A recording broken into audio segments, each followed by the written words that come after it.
കാട്ടാളെ കണ്ടു, ജസ്റ്റ് ഒരു ആവറേജ് പടം, അല്ലെങ്കിൽ അതിലും താഴെ നിൽക്കുന്നൊരു പടം എന്ന് വേണമെങ്കിൽ എന്താണ് കണ്ണാസേ വെറും 2 മണിക്കൂർ വേസ്റ്റ് ആണ്. അവിടെ തുടങ്ങിയതേ നല്ല താമസിച്ചാണ്. ഈ പറഞ്ഞ പോലെ സംഭവങ്ങളൊന്നുമില്ല. ഒട്ടും കൊള്ളൂല്ലേ, വെറും അപരാധം. നമുക്കൊന്നും ഇഷ്ടപ്പെട്ടില്ല. കുറവന്മാർ എവിടെയൊക്കെ കൊണ്ട് എത്തിക്കാൻ നോക്കിയിട്ടുണ്ട്, പക്ഷെ നമുക്കൊന്നും വർക്കാവില്ല. പടം പോരാ, ഒരു ഹൈപ്പില്ല. ഹൈപ്പിന്ന് വെച്ചാൽ ഉറക്കമാണ് വന്നത് സത്യം.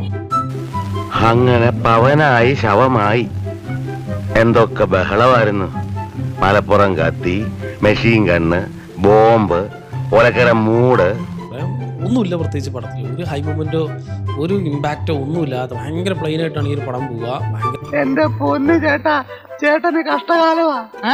കണ്ണിച്ചോരില്ലാത്തവന്മാരാ പണിയെടുത്ത് ചേട്ടന്റെ നട്ടല് റബ്ബറാകും. അടുത്തുള്ള രവി ബാസ്റ്റുറ എസ്പെഷ്യലി തുടക്കം മുതൽ പുള്ളിയുടെ കത്തിക്കലായിരുന്നു. പക്ഷെ ഇത് കത്തിച്ച് പടത്തിന്റെ ഗ്രാഫ് താഴെ വിട്ടു. ഇദ്ദേഹത്തിന്റെ കത്തിക്കല് മുകളോട്ടായപ്പോൾ രണ്ടും കൂടെ ചേർന്നിട്ട് ബൂം.